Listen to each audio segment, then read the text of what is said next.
Cześć wszystkim! Z tej strony Wiktor. Dawno się nie słyszeliśmy. Zapraszam Was na kolejny odcinek Kobi News, w którym przedstawię Wam skrót najważniejszych wiadomości oraz ciekawostek związanych z klockami konstrukcyjnymi Kobi.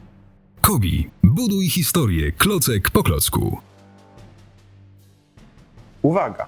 Pamiętajcie, że daty wydania oraz ilość klocków, a także wygląd zestawów są orientacyjne i mogą ulec zmianie. W ofercie firmy Kobi pojawiła się prawdziwa klockowa legenda, czyli czołg T-34 we wczesnej wersji z 1941 roku. Czołg wykonany został w pięknym zimowym kamuflażu, dzięki czemu pasuje do realiów mroźnych rosyjskich zim, które tak dały się we znaki armii niemieckiej. Maszyna wykonana została w skali 1:28, a dzięki czytelnej instrukcji budowa nie przysparza problemów. Czołg posiada wymienne oznaczenia radzieckie i polskie, bo maszyny takie służyły w pierwszej armii Wojska Polskiego. Mało tego, jeżeli dla kogoś standardowe T-34 to mało, firma Kobi wydała edycję limitowaną tego zestawu. Znajduje się w nim nie tylko klasyczny radziecki T-34, ale również niemiecki Panzerkampfwagen T-34 747R. Dlaczego? Podczas walk na froncie wschodnim armia niemiecka zdobyła gros czołgów T-34, które wcielono do Wehrmachtu. W wersji limitowanej znajdują się aż 3 figurki. Pancerniaka, który znajdują się również w wersji standardowej. Limitka posiada żołnierza piechoty ze słynną PPS-ą, czyli pistoletem maszynowym PPS-41. Do tego w zestawie znajduje się niemiecki oficer w okularach i grubym brązowym kożuchu. Uważne oczy fanów już dostrzegły podobieństwo tego oficera do kapitana Hallera z filmu Stalingrad.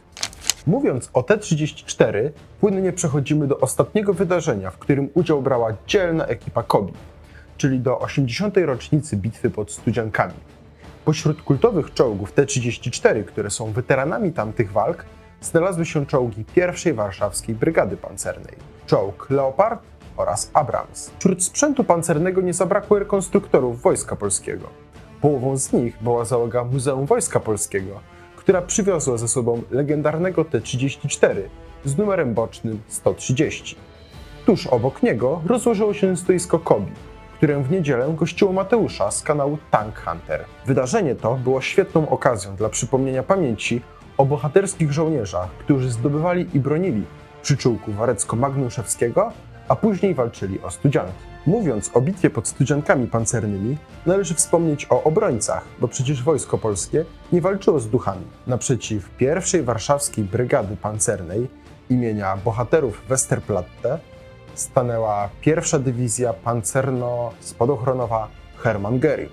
W jej skład wchodziły m.in. pojazdy Panzer IV w wersjach G i H oraz samobieżne działa przeciwlotnicze Wirbelwind. Tak się właśnie składa, że wszystkie z tych maszyn trafiły do oferty Kobi. Panzer IV w wersji G, w wersji standardowej, Wirbelwind w wersji Executive oraz Panzer IV Ausführung H w edycji limitowanej. Wszystkie maszyny są w skali 1:28 i będą prawdziwym wiatrem w żagle dla każdego zbieracza maszyn w tej skali i entuzjastów niemieckiej broni pancernej. Gwoździem odcinka jest fenomenalna wiadomość o serii Rzym.